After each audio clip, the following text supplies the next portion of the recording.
Hey everyone, this is Shona from She's Got Assets. We're going to do a really fun interview today on the podcast. I have Wyatt Johnson here. We're in the same mastermind. Super interesting guy, has a great story from going from electrician to flipper, really focused on rehabs and figuring out a strategy that makes sense. Wyatt, thank you for so much for coming on today. I'm looking forward to this. Yeah, Sean, thanks for having me.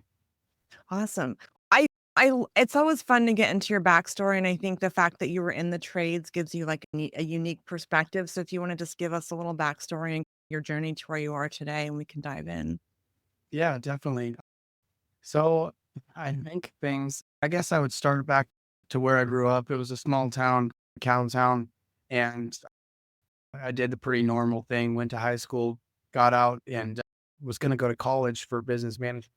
I went for a semester for that, and I did really well, but the professors and stuff I had really put a damper on my enthusiasm for business. And so I started looking for other directions to go and I actually dropped out after that first semester. Luckily enough, I found out about the electrical apprenticeship at that time and found out that they would pay for your school and you would get to work while you were doing it. And it seemed like a pretty good deal. And I jumped into that. I had been lucky enough to develop good spending habits in high school for some reason. And when I started being an electrician, I started making a lot of money, or at least a lot of money to me at the time. I think it was $50,000, $60,000 a year. And so I started saving that up pretty quick. And I had read Rich Dad Poor Dad. So I knew that once I started having money in the bank, it was time to buy real estate. That seems to be the overall premise of that book. And so I started looking for properties to buy. And I started listening to Bigger Pockets and finding out about everything that happens off market. My first property was a lot that I found on Craigslist, bought it for 15,000 bucks. I was able to buy a mobile home for 10,000 bucks and move it onto that lot. And then I think after all the setup costs and stuff, I sold it for 32,000 and I made 2 grand. And nowadays I wouldn't get too excited about that. But at that time, I was making 18 bucks an hour. And when I added up my time on that deal, I'd made 2 grand at $50 an hour for the hours I put into it. It was like 40 hours. So I was like, wow, this is great. Like, this is amazing money compared to what I'm making as an electrician. And so started looking for another place to do it with. And it took me a while because I was using the metric that Bigger Pockets uses for cash flowing real estate. And that's not something that's as prevalent where I'm at as far as rents to purchase price goes. So I ended up buying a house that it had been rated by SWAT and there was drug stuff going on there. It was an REO. So I bought it through a realtor and moved into it and started renting out the rooms because that was the only way I could make the numbers work as far as cash flow goes, which is a strategy I recommend to anyone that is getting started in the game for sure. Anyhow, while I was living there, I was fixing it up and also collecting rents from people that were living there. Sometimes I'll work one guy out because he wouldn't pay. But I was able to live in that place a couple years, fix it up, turn around and sell it. I think I made, I want to say I made 45,000 on appreciation of the house and then another 14,000 in cash flow renting it out. And that was all tax free because I lived there. So I continued on with that while I was being an electrician for the next few years and did a couple more live-in flips until 2021. 2021, I quit my job as an electrician. I think I had 80 or 90,000 in the bank when I did that. And then I had 2 properties at that time that I was renting out the rooms on. I was living in one of them. I quit my job as an electrician, went to Peru for a month because I always wanted to check that out. And decided that when I came back, I was going to go full time into real estate. And that's what I did. I spent 6 months doing nothing but cold calling, door knocking, sending letters, built a website in that time, all this different stuff to find off market properties. Through all that work, I ended up getting one deal.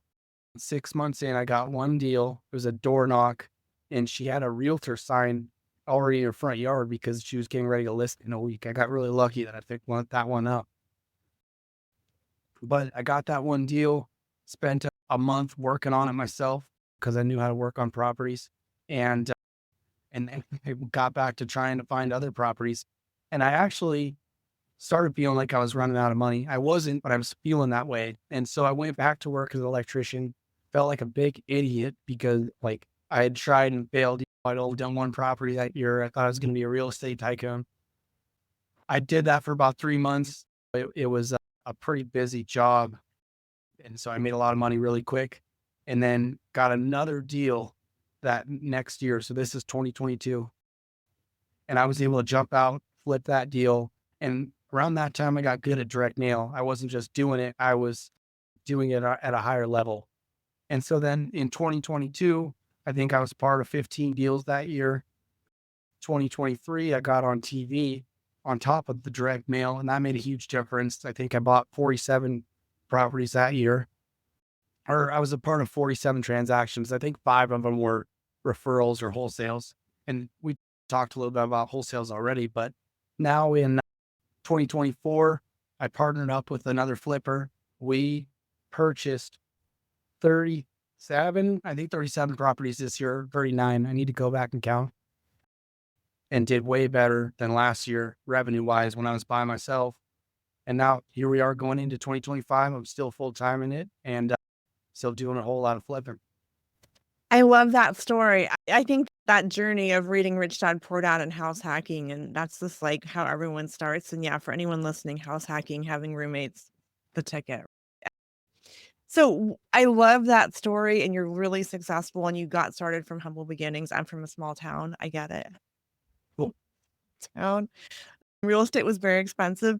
So to go back a little bit, what was the moment you're like, when you're going to quit? Was it like, what was that kind of, because that's a big kind of pivot, right? To go from like being in the trades and having a steady W-2 to going out on your own. Yeah, that's a good question. If I was going to put my finger on an exact moment, I'd have a hard time, but I do know what the transition looked like. So it starts back in high school. Like growing up, we didn't have much money. My parents were super middle class jobs, and they weren't good with money on top of it. And so I always was jealous of the kids at school that had big lifted trucks and stuff that their parents would buy because that never happened for me. And so it turned into an like an insecurity, like a complex for me Mm. that made me want to work super hard and save a lot of money. And I guess that's where my saving habit came from. And so I was always working way more than my friends in high school, and ever since then, more than my peers. And then I was always saving more. And so I think what happens with quitting the electrical job is that I wasn't seeing enough progress in that field to make me feel like I was getting to where I wanted to go. Like I really needed financial success to feel good about myself, which is not a good thing in general. That's not a good quality to have, but Mhm. also like it's it's real for a lot of people, and I never figured out how to get rid of it any other way other than chasing money. And being in the electrical trade, I worked with a lot of guys that you were the apprentice, they put you down, they didn't treat you very well, made decent money, but geez, it wasn't great for your self-esteem, right? Mm. I would journal a lot, and I'm a pretty introspective person. And I came to realize that if I stayed in that, I would be stuck at the level of all those guys around me. They say you're not a real electrician unless you've had a divorce and a DUI. Wait, for real? Oh, yeah. Oh, believe me, it's true. The statistics are there. I didn't have either of those things and still So don't. And I didn't want them either. And Welcome to the She's Got Assets Real Estate Investment Podcast. I'm the host, Shona Lepis. Follow along as we unpack and demystify real estate investment strategies through expert interviews and personal experience. From how to find off-market deals to creative financing to long-term and mid-term rentals, we aim to educate and inspire others to gain financial freedom and generational wealth through real estate. And as always, please subscribe so you never miss an episode. We really appreciate reviews. It helps others find us and it just helps us get found. I decided I needed to get out into this real estate thing because I'd made way more money in real estate up to that point. And real estate didn't have the ceilings that the electrical apprenticeship did. And the timing for quitting that job was we were finishing a big water treatment plant, and schedule wise, it made sense to stay with the company till the end of that project. So I didn't leave them hanging.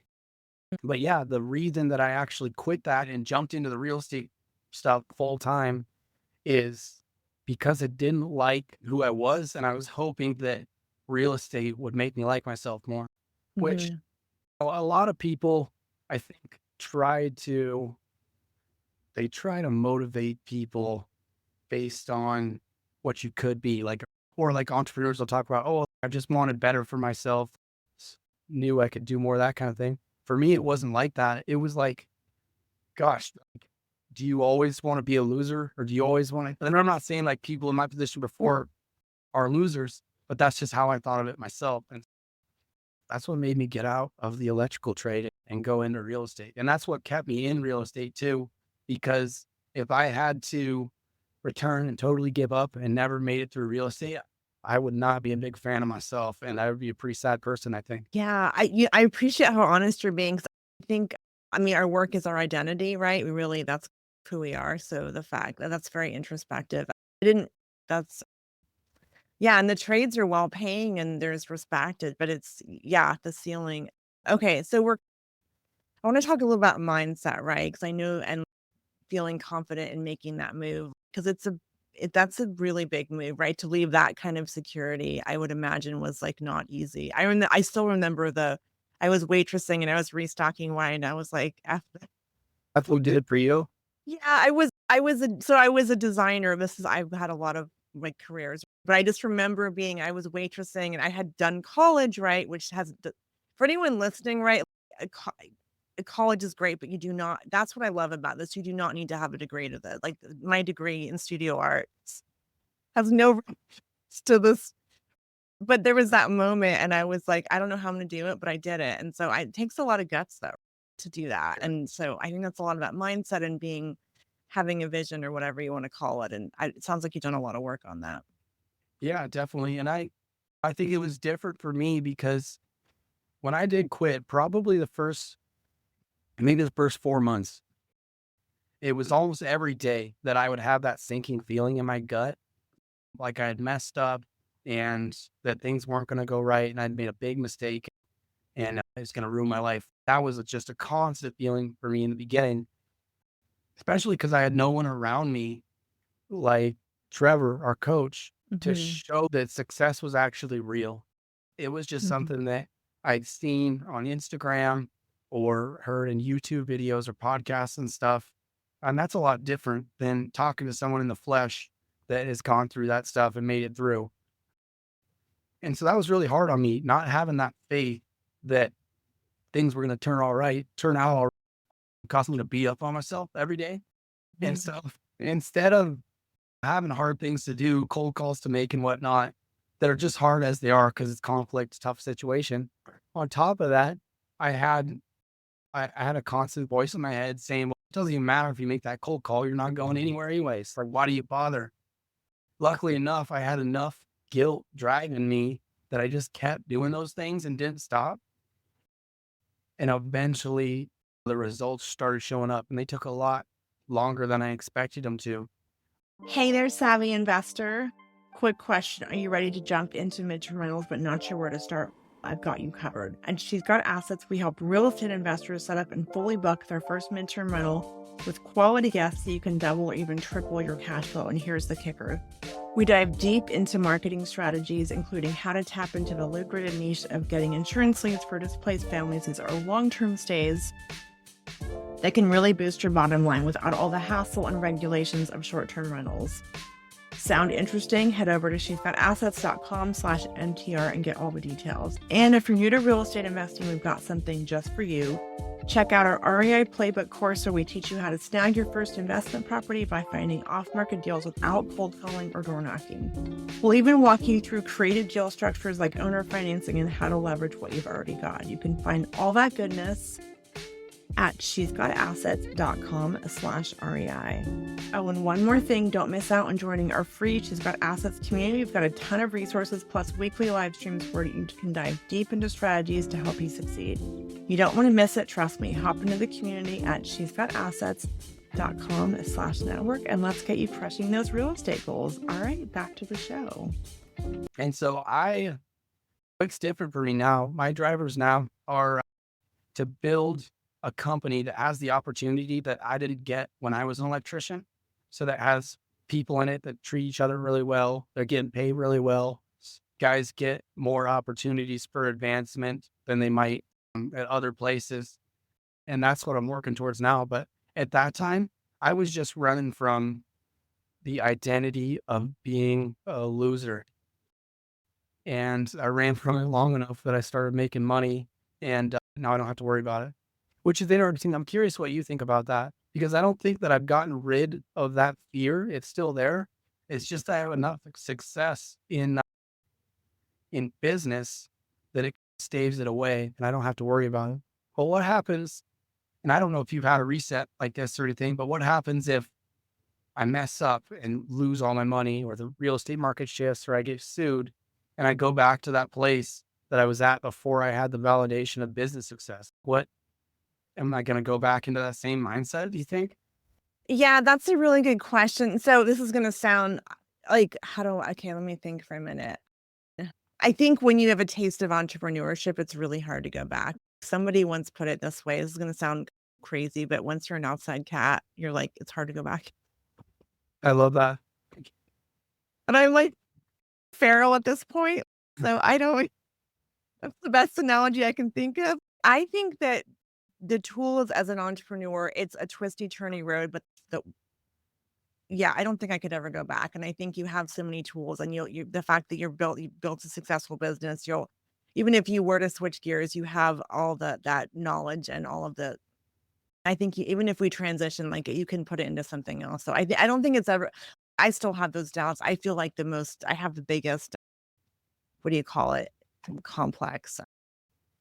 Anyway, yes, yeah, we all have that. And I have the receipts to prove I coach students and they do really well and we've built a portfolio, but I don't think it ever goes away. I think I've come to believe, I don't know if you've heard this thing, turn your car into a university. Have you heard that term? Oh, yeah.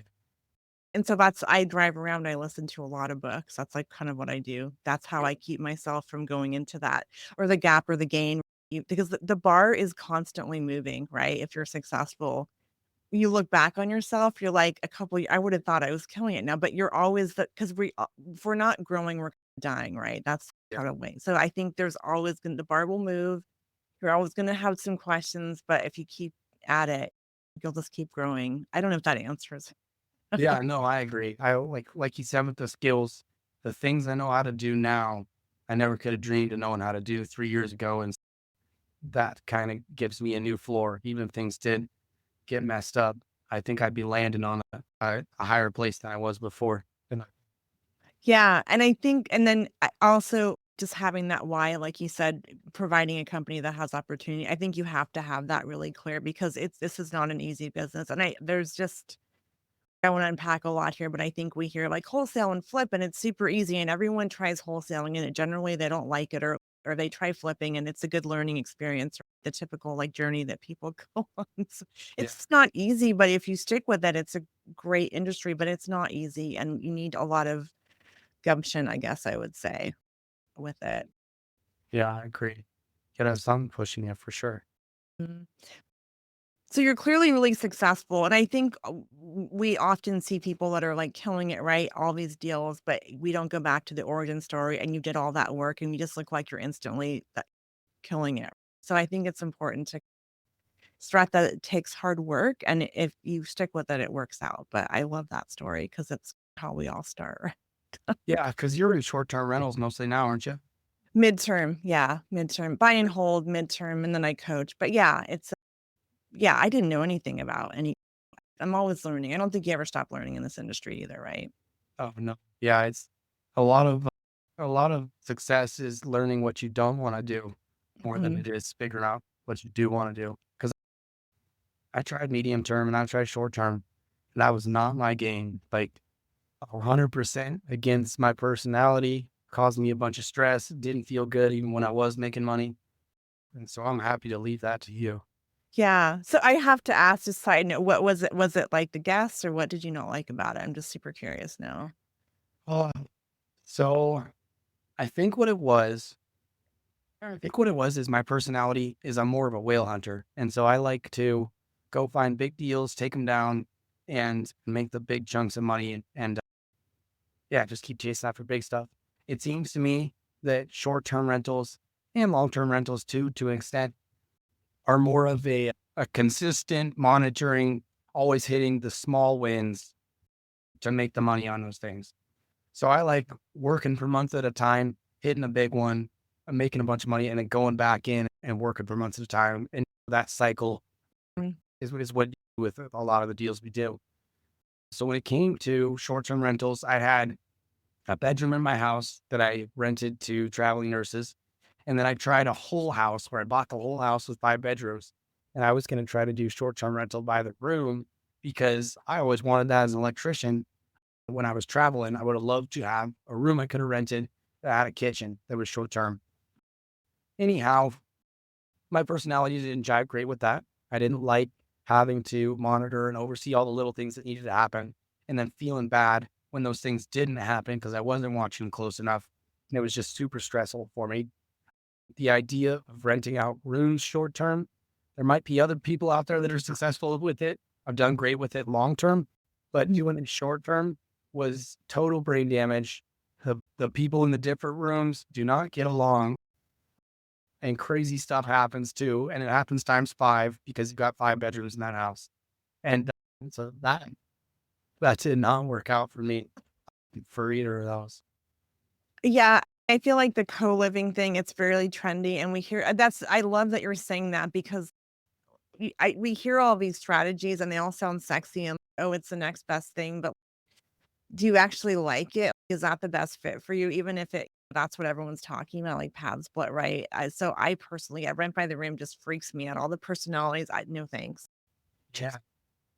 Yeah, no, and that's an important topic. I think a lot of success and business, and I'm sure life too, always extrapolates, is finding what's right for you and your tendencies and finding what feels light versus heavy. Mhm. And that that place that I was doing short-term rentals by the room, I did terrible at. And if that was my whole business, I would have folded and never went anywhere. But that particular house I had bought from a direct mailer to a divorce list, and I got it at a good price. And so after I was done trying the short-term rental thing, I lost a couple grand going that direction, but I turned around and flipped that house and I think I made 48 grand on it. And so I was like, this feels a lot lighter. I like this direction. So I started going more that way and did a bunch more flips that year and obviously was still doing a bunch of flips. And then somewhere along the line there, I started trying to wholesale and wholesale was a similar thing. It was really heavy because you have to deal with, first off, getting a buyer to agree to sell their house to you without you actually being the one buying it. Mhm. And I'm a super honest person. And so it hurts or it's hard on me to walk the line and try to leave things out and let sellers think one thing when another thing is happening. And so trying to toe that line and then pairing that with having to find someone to buy that thing and negotiating with them and then expecting them to keep their word. So what happened to me on my first wholesale is I, let's see, the tenants at the house that I was wholesaling asked if they could stay. I asked my wholesale buyer, hey, can these tenants stay? And he says, yes. And I was like, okay, I told them they could stay. And they thought it was coming from me. A week after the wholesale was complete and the new buyer owned it, he kicked the tenants out. And the tenants came to me like, what the hell? You lied to us. This is bullshit. And I felt bad because by extension, I lied to him. You know what I mean? Mhm. And I was like so pissed. And I was like, I'm never letting anyone that like my reputation be contingent on anyone else's work. And so now we buy every property that we deal with. And and we do exactly what we say we're going to do. So if those tenants ask me if they could stay, I'd say no, because I'm going to resell it, or yes, because I'm going to keep it as a rental. I don't have to go ask the wholesale buyer. And same thing, all these people are making all these millions and talking about it. Wholesaling is the easiest way to make money in real estate. That wasn't the case for me. Wholesaling sucked for me, and it was the only option I had. I would have been unsuccessful at it, but you know how it is. Obviously, you just bob and weave as you're going through stuff, and just make sure you're putting your effort into what feels light. I love that light and heavy, and yeah, what you said is exactly. I tried dabbling in wholesaling, and I didn't like that I was promising to execute on something, not knowing if I could find a buyer at the right price, and I think every industry has bad players, but I feel like wholesalers especially, it's typical, lock up a property, come back and renegotiate, and there's just so many parties. I just couldn't. And so one of my coach has this thing, it has to feel right in the head and the heart, and it did not jive with me. Yeah. Do you think that you're like a pretty highly empathetic person? Yes, yeah. I think that was my problem too. I think wholesalers just have to be salespeople, drivers. They have to have a certain personality to and not have that stuff stress them out like it does us. Yeah, and I look, I think there's a place for it, and I think ultimately we're helping sellers in difficult situations sell and finding buyers, and there's a need for it, but I think what bugs me is a lot of these you hear all these people out there, and they're just like, "Start wholesaling and flipping and make all this money, and then do buy and hold," and it's first of all, you just it's not that easy, it's really a full-time thing, it involves a lot of marketing and a lot of cold calling, and it's a sales job. I don't think anyone says that, and I think it really is sales, right? Got so much sales and so much volume. I thought I've had a lot that I've never actually done. And this probably comes from being an electrician and being in the trades and whatnot.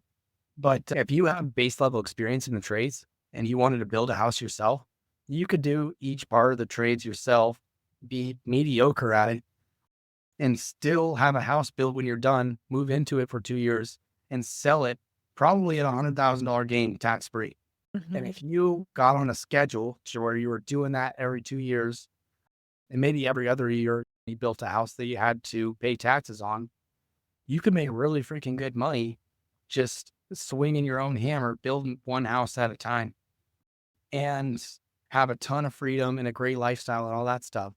And to look at real estate is just wholesaling, just flipping, or just any strategy that it might be is a big mistake because there's so many little things that you could do to make money in it that can work with your personality and give you things you want out of life. Just really got to keep an open mind, and you have to pursue whatever it is that you think's going to work. Because obviously you're going to miss the shots you don't take. Yeah.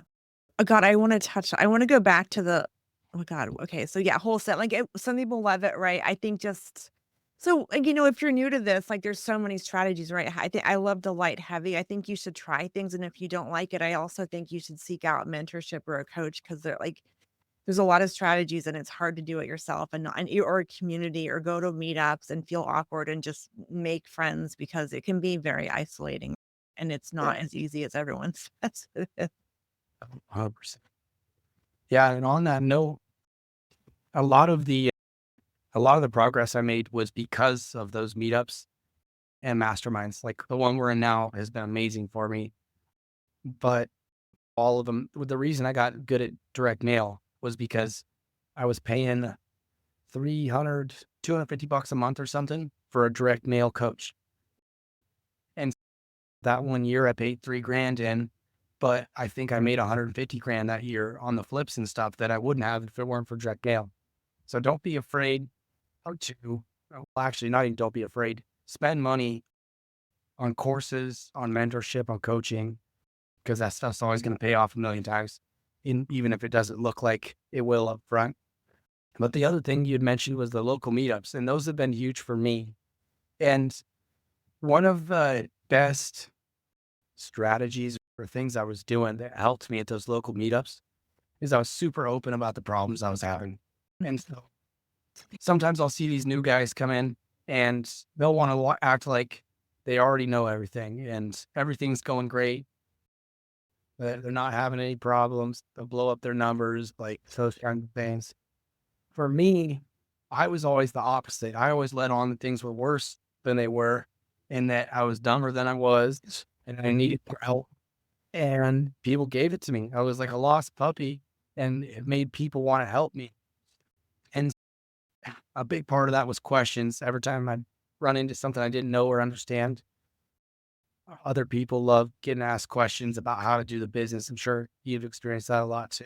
Mhm. And so I started to build those relationships because of the questions I had and the stuff I was going through and figuring out the business as a result of that. And now, 5 years later, after starting going to those meetups, there's 6 out of the 30 people that are usually there that consistently lends private money to me to do deals and stuff like that because they've seen the journey, know who I am. And that's how I got to start getting private money lending was someone in that group. He was my first one. So yeah, definitely utilize those things, coaches, education, local meetups, and don't be afraid to let on about your challenges because that's actually going to be a big, uh, a big asset or a big opportunity to get better.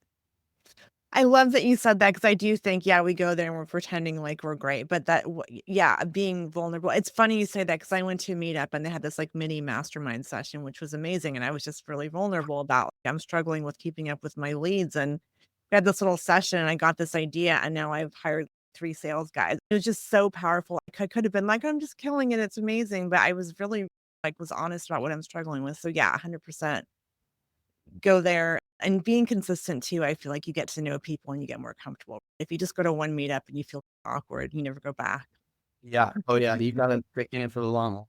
Yeah, and then there's like certain regulars, right? You get to know them and you just I still feel awkward. I still go because I think community is super important. Okay. Yeah, and mentorship. So I'm curious. I know we're in the carrot mentorship. Amazing. Trevor is amazing. He's just speaking about we are really as entrepreneurs, right? We are running a business in real estate, and they're not necessarily. You have to learn those business skills. You don't just. They're not part of. It's just a lot of tools. So what would you say is like how has that helped you grow your business? I'm just curious. Karen, working with Trevor in particular or coaching in general? Just coaching in general. Trevor is great, but I feel like people sometimes wonder the value or like we talked about the return or like how do you think you'd be where you are without that kind of mentorships? Yeah, definitely. No. So the one we already talked about is the direct mail course that I started taking. It's called the Deal Finders Academy. It's still around and still a good thing to get into if you want to learn direct mail. But, and I'm still in it actually, honestly, just for the Facebook group. But that was how I learned direct mail. And I spent 3 grand, but I made 150 that year. And it's continuing to make money. Before we hopped on, I had a seller call from a direct mail piece that he called me instead of anyone else because of the quality of the piece and the stuff that I did.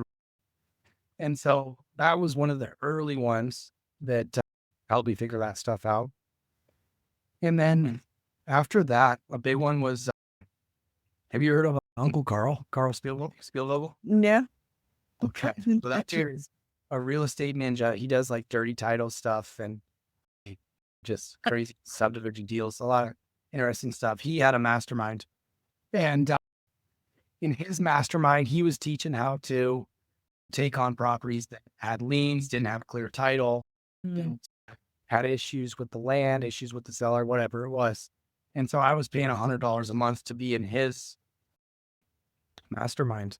And that was how I did my first sub 2 deal was I learned it from him and was able to put it into practice with what I was doing in the business at that time. Since then, I've probably done, I'd have to look, probably 20 sub 2s. And then done several dirty title deals where I've bought deals that had judgments on them, or working on one right now where we're buying half of the ownership of the property. So it's owned by a dead person and a live person. We're buying out the person that's still alive. And then we're going to have to go through quiet title to be able to, or partition sale to get title to the state side of the property. Got another one that I just bought that was going to pre-foreclosure. And the guy had passed away. And so by Montana state law, it passes to the parents. So I was able to buy out the parents' interest in the property, stop the foreclosure sale, and then go through a quiet title to get title to that property. And I never would have been able to do that without Carl, and he is, of course. And so those are just a few examples, but Mhm. I might have spent a couple grand there also. And, even just that first sub two deal that I did, I made 35,000 on this. This one we just stopped a foreclosure on, going to make 50 to 80 on when it's all said and done. And this is going to keep paying off through the rest of my life. And so when you look at that ROI, it's just crazy how much that small amount of money and time in the beginning turns into where we're at now. And so now we're both in Trevor's Epic Mastermind, which is more based around business. And that's been great because that's like the season of my life I'm in now. Before, it was just hustling, trying to put some deals together and make some money. And now it's actually about building a real business with structure that makes money by going through processes and routines. Mhm. And God, Trevor's been amazing for that. And like the progress that I've been able to make in the last year from seeing the stuff that he does and then having him give us his frameworks to understand what we need to do and customize it to us. It's just been a total game changer to be able to build a business that actually has some consistency and recurring profit instead of just out there whale hunting like I was before. All lied on me. Yeah, and they're different things, right? Having the skill and then running a business or not. And yeah, I love that you call it whale hunting. And it's fun, right? That's the fun part. You get the lead and you go out and you get that like endorphin, but you also have to work on the business too. Yeah. Yeah, definitely. And I've had to do a lot of work around that because I was bumping up against a wall with the business where I was getting pulled away from the whale hunting. And that's what I like to do because I was dealing with all this BS in the business, whether it's payroll or accounting or compliance with construction. God, selling the houses, there was so much Mm. you can get buried in. That's been one of the best parts of Epic is Trevor has shown us how to build a business that takes care of those things so that you can get back to doing what you like to do when what makes the business money too. And that's the whale hunting thing. And, if you looked at the tasks that I was doing a year ago versus the tasks that I'm doing now, it's a lot more revenue producing activities that I'm doing now. And I've trained away that other stuff. And gosh, yeah, I sure wouldn't be enjoying things as much right now if it weren't for that. Yeah, I think it's Trevor that said, "Don't outsource your zone of genius." Is he the one that said that? Because if we're outsourcing stuff we enjoy, then we're doing the stuff we don't. Even if we generally can do a lot of things as entrepreneurs, but should we be doing them? I think that's tricky, right? Yeah, definitely. And that's the difference between Trevor and other people that you'll see on social media and whatnot is for Trevor, it's not always about what makes you the most money. It's about what gives you the most energy Mhm. because the things giving you energy are what keeps you in the game and keeps you going. And by the conventional knowledge in the space, I should have trained off sales already and I should be managing that instead of doing it. But Mhm. I don't care because it gives me a lot of energy and I have fun doing it and it keeps me going. And I take every call that comes from any of our marketing now right on my cell phone. And I plan on doing that for at least a couple more years, I would expect, even though I could be running a team of sales guys, probably pushing more revenue. Mhm. I'd be a lot less happy. And it's cool that we get that distinction working in Epic Mhm. instead of just trying to get rid of all your responsibilities and maybe taking away some of the enjoyment you get out of those responsibilities. It's a metric that it doesn't on paper doesn't show up, but I think, yeah, you wouldn't keep doing this. So okay, I have to talk sales for a minute because I'm really doing a deep dive on sales. So Yeah. what is it and marketing too, because clearly you're good at that. I'm reframing sales into like, how can I provide service and a value? instead of being like, sales is funky. What do you love about sales? I'm just curious. I know it's a side note, but talking to sellers, right? Yeah. No, I like it's interesting. I don't know if I would call it all sales, so like the parts that I like. So I like finding the deals, like researching county records and stuff like that. I've actually handed that part off, but I like seeing the potential property come through. Mm. And then I like talking to the sellers and hearing about their specific situation because it's always interesting. Gosh, there's some crazy stories with that stuff. And when it comes to the actual sales side of things, I would expect that I have worse numbers than most companies as far as lead to deal ratio, but it's okay because I make up for it in marketing. And so it's interesting that I think selling to an investor isn't the right option for most people. I think that working with a real estate agent is, and they just don't know it most of the time. They don't, real estate agents just aren't good enough marketers. It's the issue. And Yeah. I've heard putting their face on a bus bench and expecting a seller with a house in disrepair to call them or whatever. I'm putting out a TV commercial that says, sell your house in disrepair, you won't have to do anything. Which one of those marketing pieces speaks to the seller more? It's not the headshot. I don't have any headshots. And so these people are calling me, and whether their house is a hoarder house or it's just got a few things that need to be fixed, they still have the same feeling that they have that problem and they want me to fix it. Mm. And part of my sales process is pushing people away. And so when people call in, the first thing we're going into is tell me about your situation, what's going on. And then I let them take it from there. Usually we end up on the condition of the property. And I bet you 7 out of 10 times I'm telling people, hey, it sounds like that property is in decent shape. You're probably going to make the most money if you list it with a realtor or you sell it yourself. Mm. Might not be the best option for that. We make most of our money off of the construction side of things. And so if I was going to make an offer on your house, I wouldn't be competitive with someone who's going to buy it, move into it with their family. They either do two things at that point. They tell me why they don't care that they could make more going the other direction and give me the real problem that needs to be solved. Or they say, oh, okay, I didn't know that. I guess I'll go that direction. And so I probably lose a lot of properties that could be deals because I do that Mhm. upfront. But I do so much marketing that I have so many leads coming in that it's okay. We always have way more deals than we need.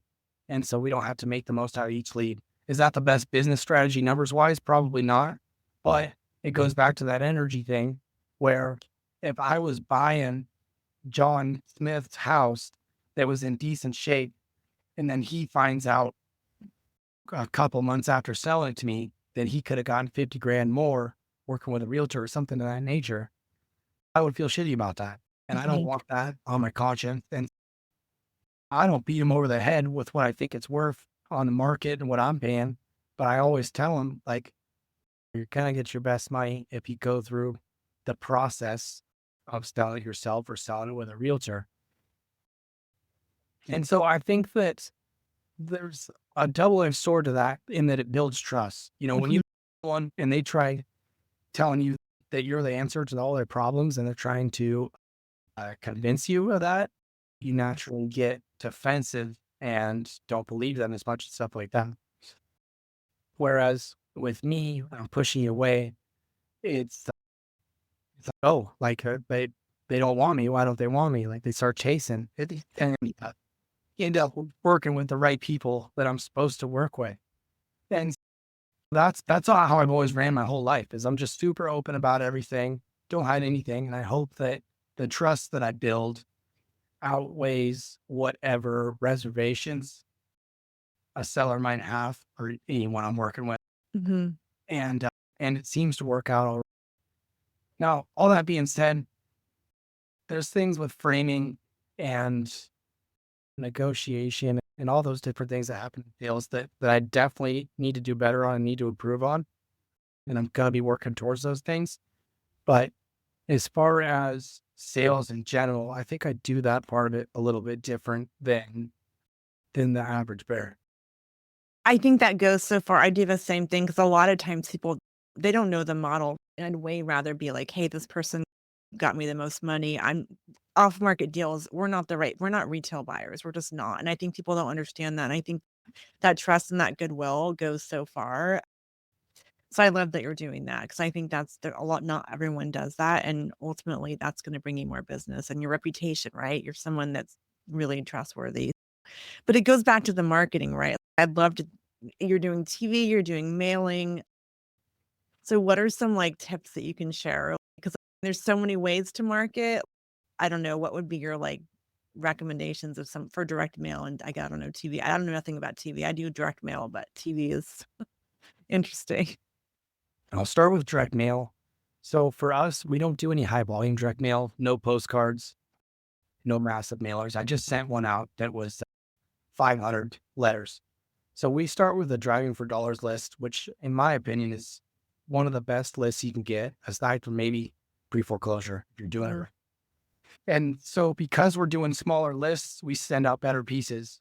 My mailers cost about $3.50 a piece compared to some guys that are putting out 50-cent postcards.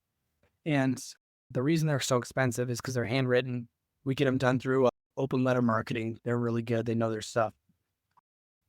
And then we're putting a business card in there and something to have them remember us by. And I try not to talk about what it is. Most people probably guess it, but it was something I learned in the Deal Finders Academy that I lead to that program. If you want to learn what it is, go take that program.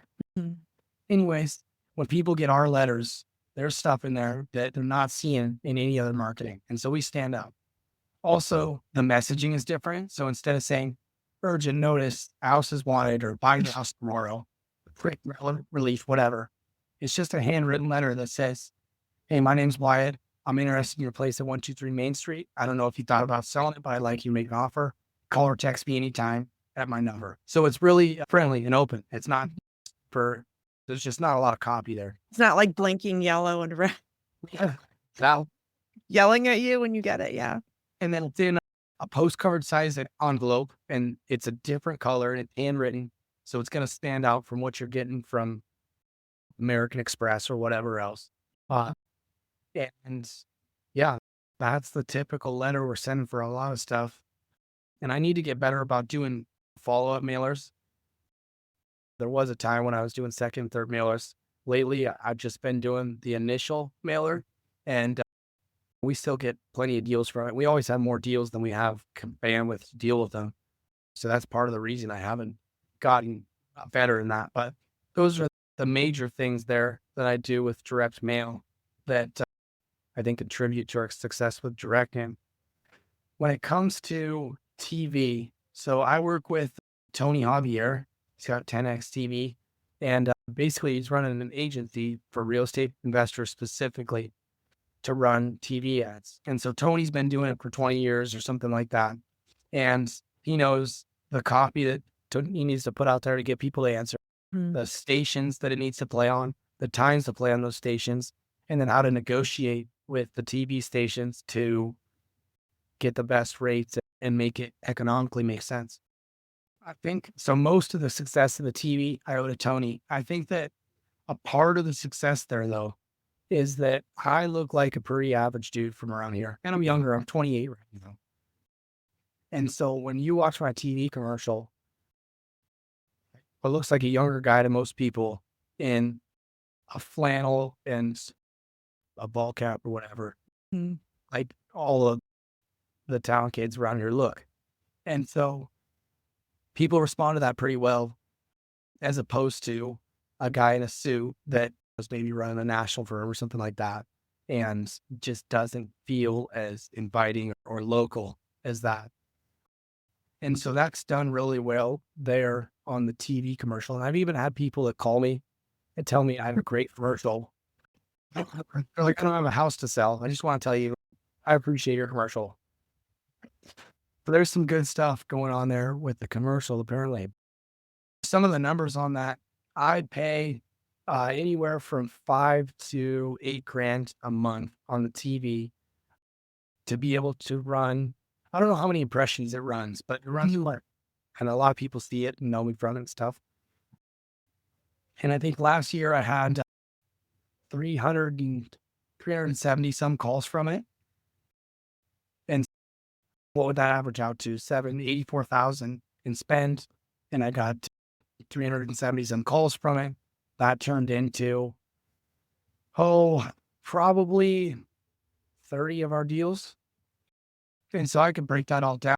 But at the end of the day, the return on ad spend on TV, just TV itself, actually doesn't look that great.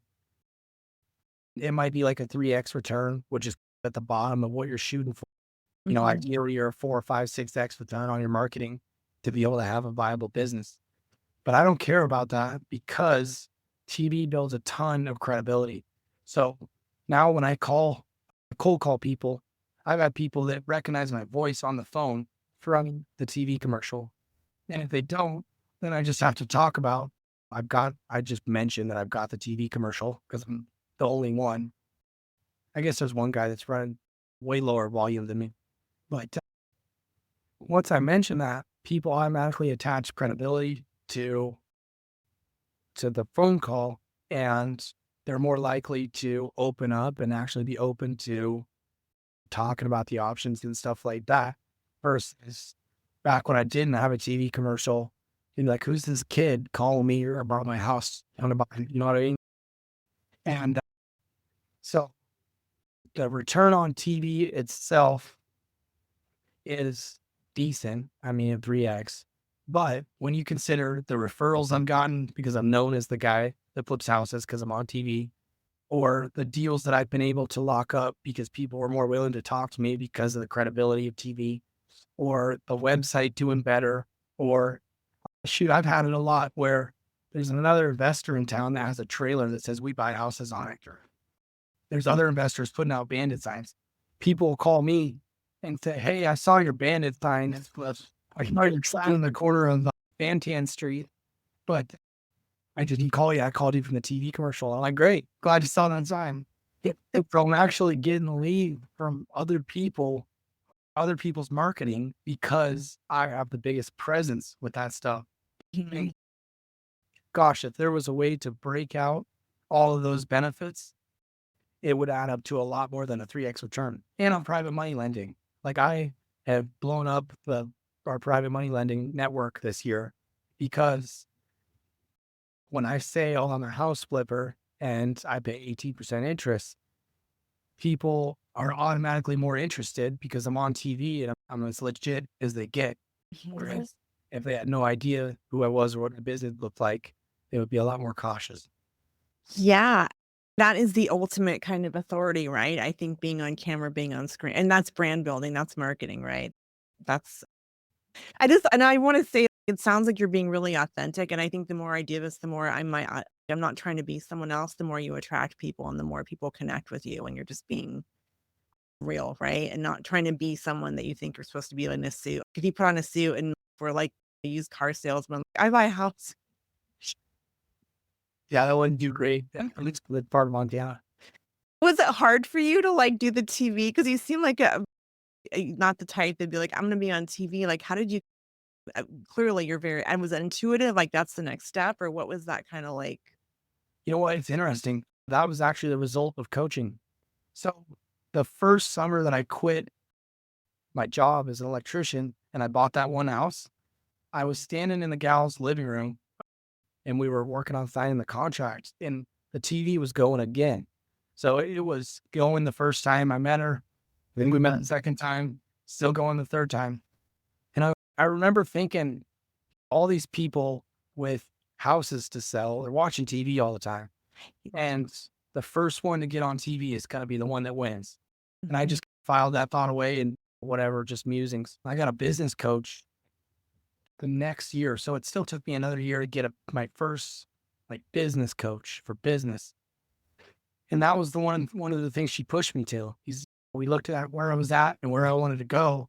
and what were the most likely things to get me there. And TV kept coming up. And I always pushed it away as no, I don't have enough money. I wouldn't be able to handle the volume. I don't know what I'm doing enough. People are going to be assholes.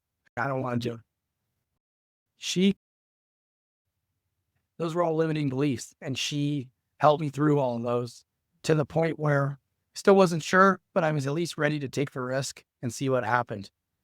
And when I decided to go into TV, I was scared shitless because at the time I was starting, I think I had to pay 10 grand up front. And then I was starting out at like 8 grand a month in ad spend.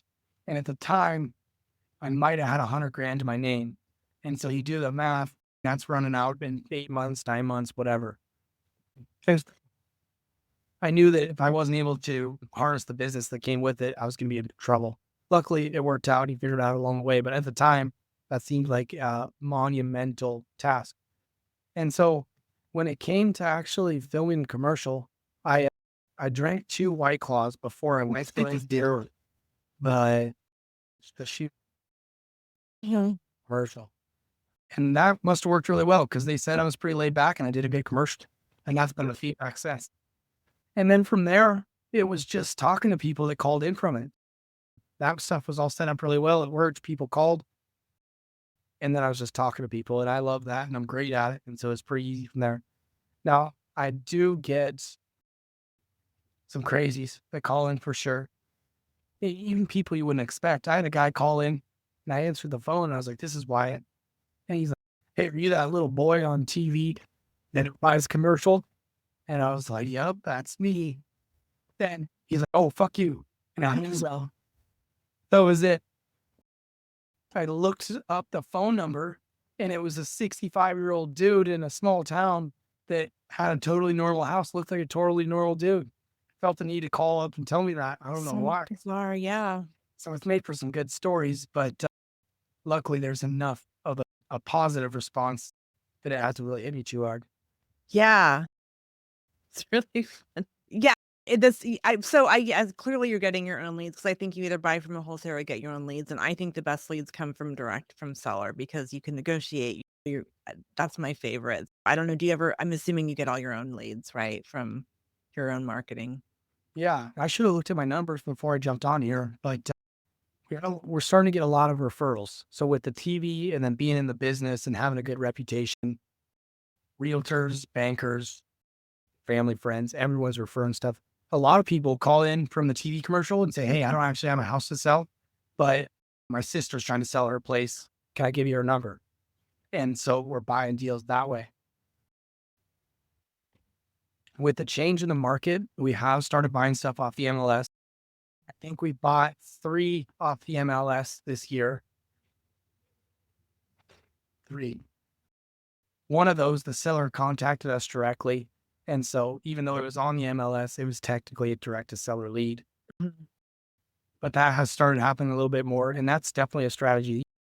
We're in the group with Remy and Matt, and those guys are making millions on just MLS leads. And definitely not going to jump on that strategy. But I do prefer the off-market lead because 1, we're already set up for it. And 2, I think that not just realtors, I have a high opinion of realtors in general, low opinion of some in particular. But anytime you add extra person or God forbid 2 people in between the buyer and seller, it makes things so much harder. So much harder to trust, so much harder to communicate, so much harder to make a deal work. And so to be able to have a brand and a reputation out there that allows a seller to call and talk directly to me removes so many barriers to making a deal that would otherwise be there that you can't really beat it. The call I was talking about getting earlier, he is in pre-foreclosure. And I already told him you can get more money if he goes and sells with a realtor or something. I told him he can get the sale postponed if he needs to. The banks are usually pretty workable, blah, blah, blah. He doesn't care. He's just done with it, doesn't want to touch it, wants to see what I can do right off the bat. I asked him if he'd be open to some sort of payments. And he's like, I can't do that. I have a mortgage.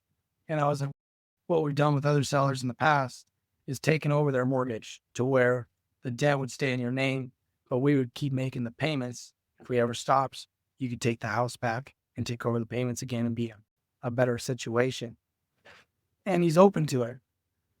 Trying to have that same conversation. It'll like couple agent. Yeah, that's the word. Definitely a fan of direct to seller for that reason. And then the second reason is because you can control your destiny.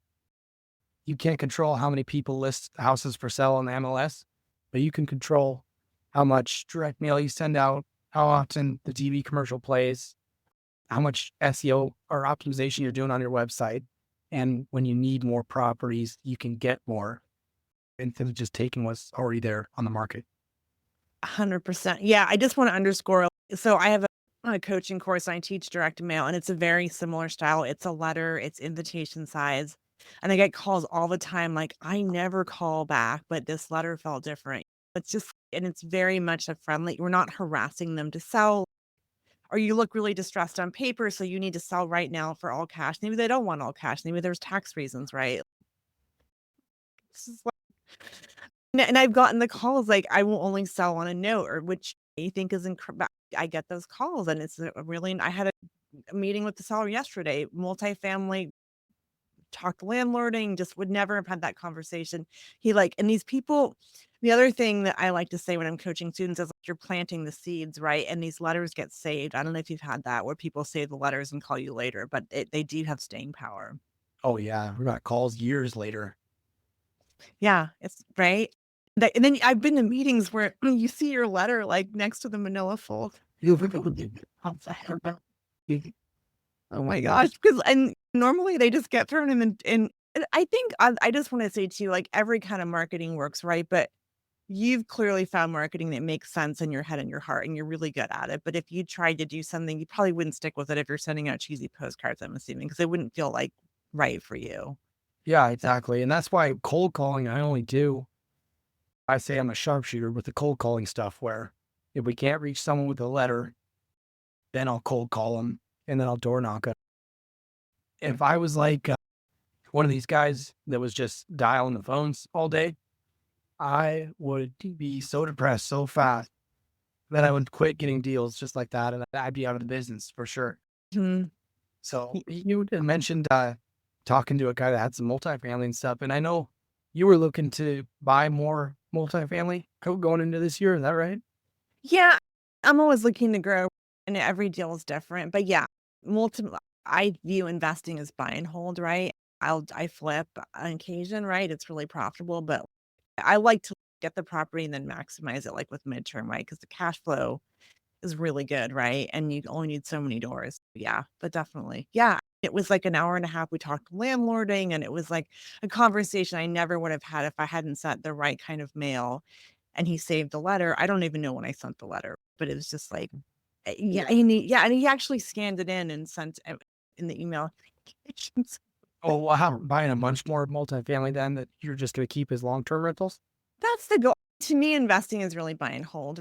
That's where I see the all the things we talk about, generational wealth, passive.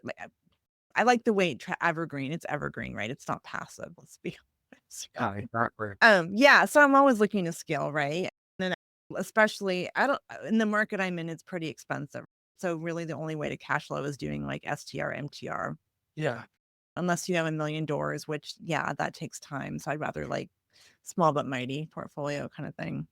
Yeah, definitely. That's interesting. Yeah. There was something you said in there that, oh, that's what it was. You think buy and hold is investing. And that's an important distinction that I think a lot of people miss in the real estate space. Short-term rentals, mid-term rentals, flipping, wholesaling, those are all businesses. It's not investing. And so for me, I'm investing in my growth and my capabilities, and I'm investing in a company that flips houses, but flipping houses is definitely not investing.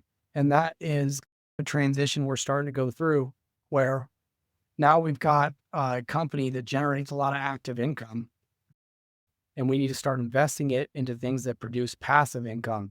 And so I'm looking at different things like doing lease options with properties where we can keep them longer term, or maybe buying rentals in a certain part of town that's actually going to appreciate faster than other parts. But yeah, it's definitely a lot of people get it wrong thinking that I can start buying rentals and I will invest myself out of a job or invest my way out of my job.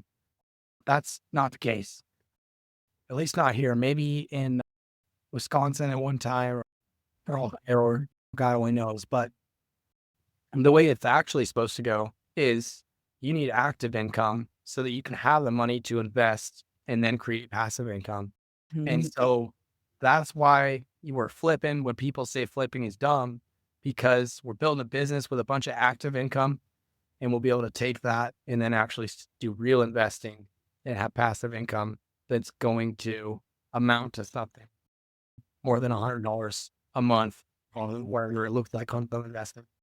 100, yeah, and I get it's all the tools, but I think, yeah, you need to balance it, and, you hear these things like you just start, like, wholesaling, you quit your job, don't do that. It's not that easy, and it takes time to get enough assets to have enough passive, and Yeah. plus, it's I think my goal is to be, like, work optional, right? I like working, but I should be optional, right? I don't when you really think about, do you really wanna stop working, or do you just wanna have enough passive income to have that time freedom, right? Yeah. Time freedom. Oh my gosh. Yeah. I think, and this is just my belief, so this can be 100% false, but I think that what everyone really wants is time freedom and options, freedom of choice.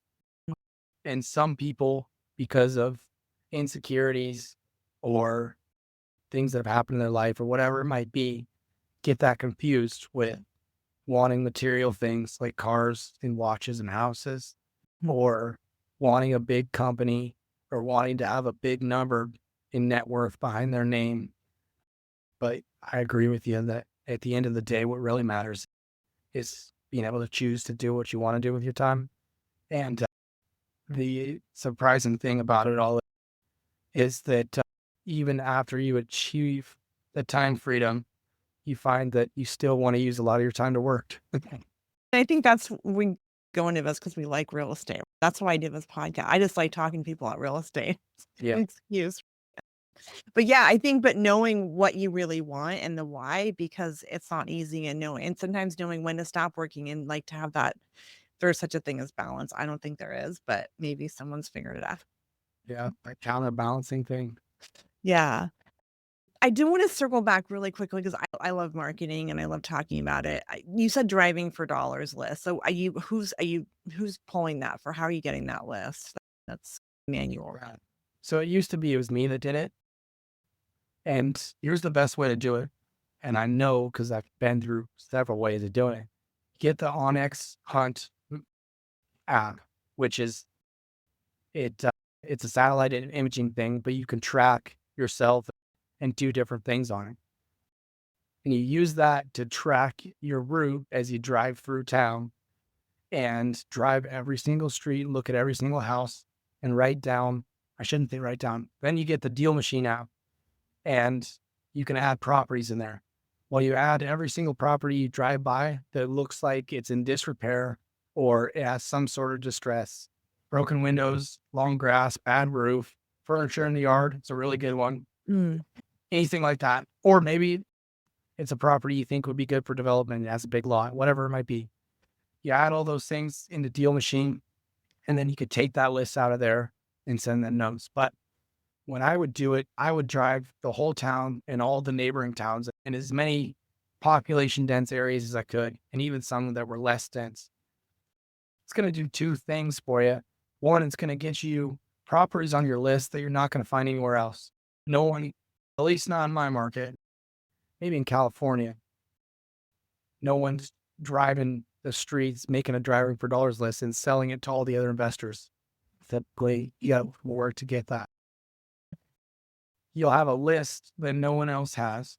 And then you'll also have a crazy amount of market knowledge. You wouldn't know it, but seeing the different neighborhood and the different parts of town and just feeling what those places are like can give you a way better sense of what a house is when a seller's calling in and giving you an address.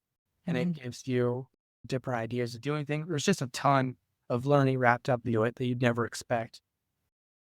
And so definitely would recommend going that direction when it comes to driving for dollars. Nowadays, I've done it enough times that I don't need to do it anymore. I used to do it every 6 or 8 months, but now I pay a guy to do it for me, and Mhm. he's putting the list together and the properties, and then we're sending out the marketing. But gosh, that's just a great list compared to out of state. Oh, what's it called when it's a rental and not owner occupied? Yeah, No, I like, know. no. Mm. Yeah, Yeah. yeah. That is really, yeah, because I think the typical distress burger list that everyone's harassing these people, and they may or may not wanna sell if they even if they look like it on paper, so you're just I don't wanna call it vulture but that's kind of You get thrown in with everyone else. yeah, so great tips. This has been really fun. Is there anything else? I really wanted to talk about flipping because I think it's everyone watches HGTV and they think it's really easy and it can be really profitable, but I also think you have to run your numbers and clearly you're good at it. So if you could give someone advice on just I don't know, it's like a big topic, but there's a lot of misconceptions about it and how to do it well and profitably. Oh, yeah. That's actually something I'd really like to talk about because it's been a big part of my journey. A lot of people that are in the space denounce flipping. And I think they have valid reasons. I'm not saying that their reasons are invalid.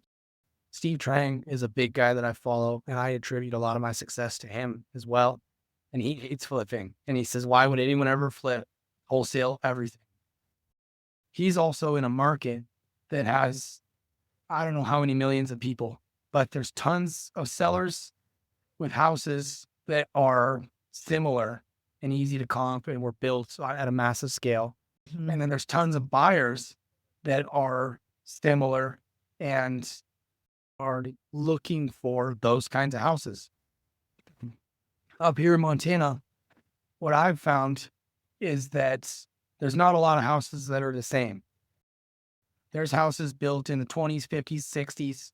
There was a boom in the 80s, maybe some from the early 2000s, but there's no just massive glut of houses that were all built at the same time that are quick and easy to comp.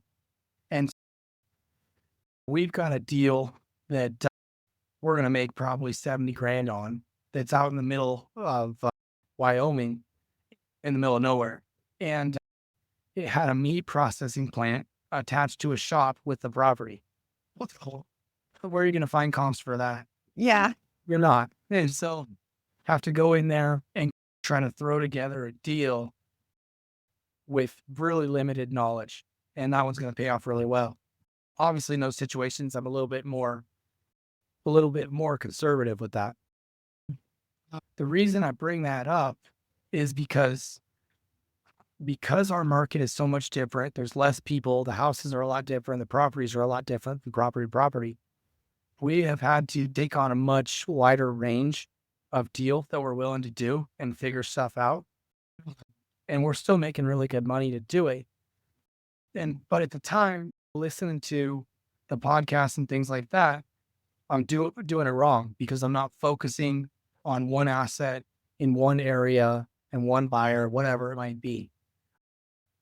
And flipping is a part of that. So wholesaling would be a lot easier if I could get a house, a 3-bed, 2-bath, 2-car garage built in the 80s and be able to wholesale it to someone that's looking for that kind of asset. But that doesn't happen. Instead, we're getting the property with the meat processing plant one day, a vacant lot the next day, a property on the boonies on 7 acres another day, a mobile home on an owned lot another day. And so where I actually found the niche was going into each of those deals and just being extra conservative with underwriting so that we could still make offers and still take those deals down and make money on them, even though they're outside of any sort of conventional buy box. Mhm. And the flipping thing, because we've had to do more of that, when you do hear people talk about flipping, they're saying that you should always use subcontractors. So you just oversee it. You bid everything out. You get 3 bids. Take the lowest one, maybe. I don't know. And then you just manage that. Around here, there's so few contractors and so much work that you can't make money. I shouldn't say you can't. It's a lot harder to make money bidding stuff out and using subcontractors. And once you do that, even if you're getting at prices that are going to make money, those guys are going to require a ton of oversight, and it's going to require a ton of decision from you, deciding on the materials, the layout, the problems that come up, all these things. And that option wasn't really viable for us. Yes. Where we ended up is we're flipping and we hire our own guys in-house that we keep busy full time. And so we've got 7 contractors that are just working on our different projects. We do some stuff out, but we're not doing whole projects, usually just sheetrock or roofing or whatever it might be. And then we're building a company where we just keep these guys busy all the time and we're flipping stuff. And so that looks a lot different than what the conventional wisdom would be in the space. But also it's working freaking awesome because we're making a bunch of money in a market that people wouldn't expect to be able to do that way. And I think that would be my biggest piece of advice when it comes to flipping is don't be discouraged when you find that the industry knowledge doesn't match what you're finding in your market. It could be the case that it does. You got an easy market. Great. Go full speed ahead with that. But if you don't stop and throw your hands up and say, this isn't going to work because it's not happening the way that Pace Morby said it was supposed to, or whoever it might be. You don't be afraid to rely a little bit on your own intuition and do some experimenting, trial and error with stuff until you figure out a lane that's going to work. And then the other thing with flipping that I'd say is make sure you have a system for tracking them that works for you. So what's that called? Don't just abdicate that to a bookkeeper. I'm pretty passionate about doing your own accounting to some level, or at least learning it and then training it off, because I've had bookkeepers destroy my books and lose me money on properties because it was being tracked wrong and stuff. And so with flips, I break stuff down into categories as they happen in a project. So you'll start with demo, and then the next thing might be rough framing, and then rough plumbing, rough electrical, sheetrock, paint, blah, blah, blah. It goes in order. And I have the guys break out their hours and materials based on those categories. So I can know where we're at in the project, whether it's on budget or not, and then have numbers to be able to estimate costs with when I'm making offers on different properties. And that's hard to justify putting the time into in the beginning. Is it worth it once you start getting some data built up and have something to look back on? Yeah, that data is really that. I have to ask, like, you starting out as in the trades, was that I imagine that was really helpful. Is that helped with the flipping, understanding the different trades and where to start and how to, or Yeah, and I think that's part of the reason also why I am in flipping is because I understand the trades and know how to do those things. When I started off doing all the work myself, not now because I don't have the time, but knowing what that stuff should cost and what I could do it myself for, that saved me from a lot of blunders in the beginning. And that's why I was able to figure it out going this direction versus if I was in sales, if I was a car sales or software sales or something like that, I probably would have pushed harder on the wholesaling thing and maybe could have made it work and been running a cool business. But yeah, being that I started off in the trades, it seemed to take me that direction because I already had the knowledge and then the connections too. yeah, no, I'm a little jealous because I can't fix anything. I'm really good at, I call it cat herding. I'm like, I bring all the subs in and I like oversee it, and they're pretty scrappy. But it's all I'm embarrassingly not handy, but I've come to realize I've got other skills.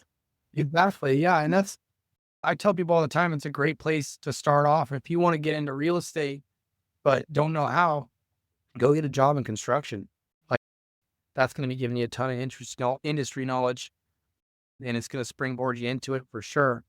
But if construction isn't your jam, then don't do that. You know what I mean? Rely on the other skills that you have and figure out how you can get those closer to real estate or be able to use them in real estate. Yeah, and I guess maybe every industry, but I feel like real estate, you can bring whatever knowledge you have, and it can translate to there's so many pieces of marketing, whatever, yeah, it really you can bring it there and be valuable. Yeah, no, I brought in subs in the wrong order and doing tile, and they're like, "Why isn't the electrical done?" I'm like, "I don't know, I didn't know that."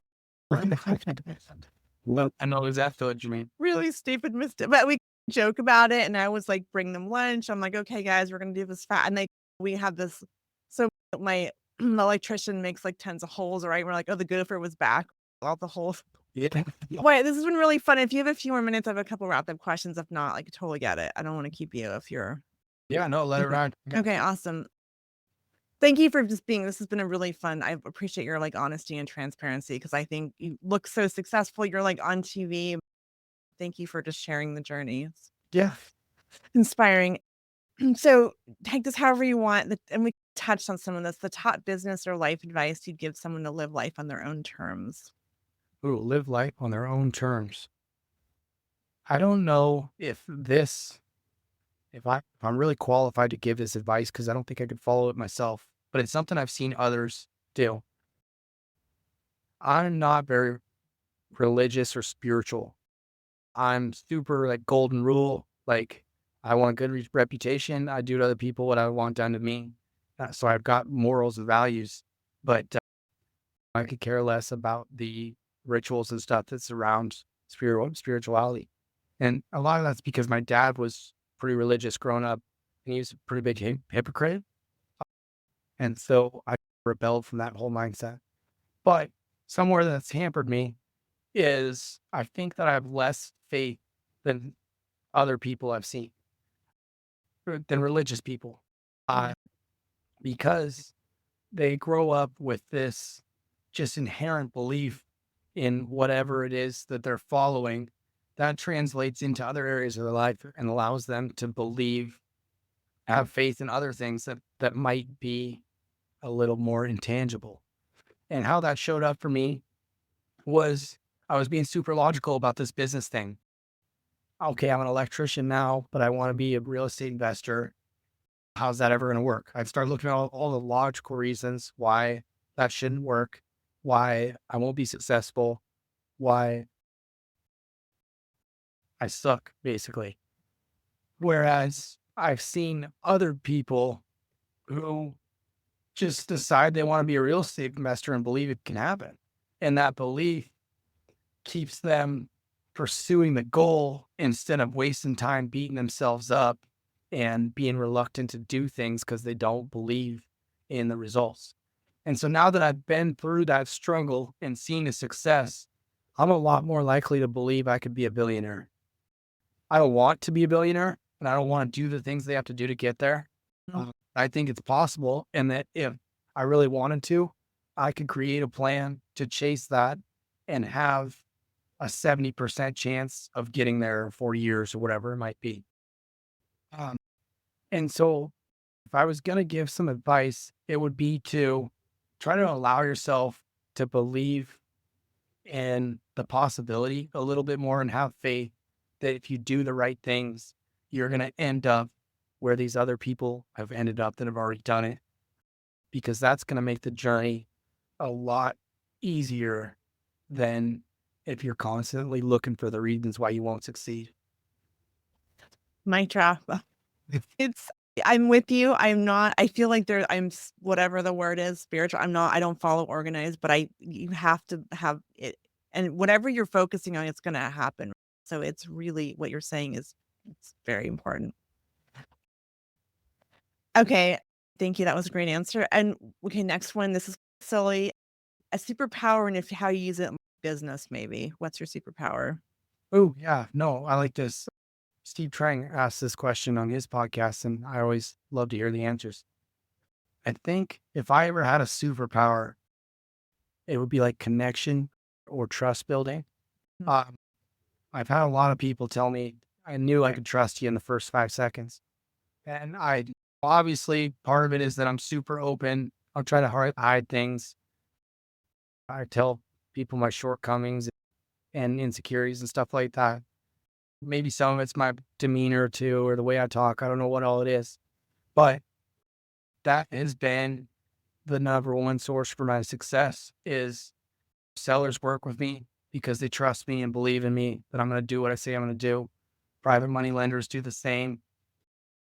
All that stuff compounds. And I've never been, I'm not super smart or super good at strategy or anything like that. I'm not connected family wise, any of that stuff. But I think I'm pretty darn good at connecting with people and making them feel I'm safe, maybe. Yeah, I'll say that because we haven't had a one-on-one before. I just knew from our group calls that you'd be fun to talk to. Oh, Uh, Funny, I'm like, you're just something about you is very relatable. And anyway, yeah, so I love that. I think that's super, that is a good skill, right? That is important in this industry. It's a people business. All right. Okay, so almost last question. I always like to ask for a book or a resource or a podcast or something to point someone to. It could be anything. oh my gosh, yes. Never Split the Difference. Have you ever read that? I have a couple times. Yeah. Mhm. Okay. I just listened to the audio version. So I've read it multiple times and then listened to it. I think all told, I'm up to 7 times going through it.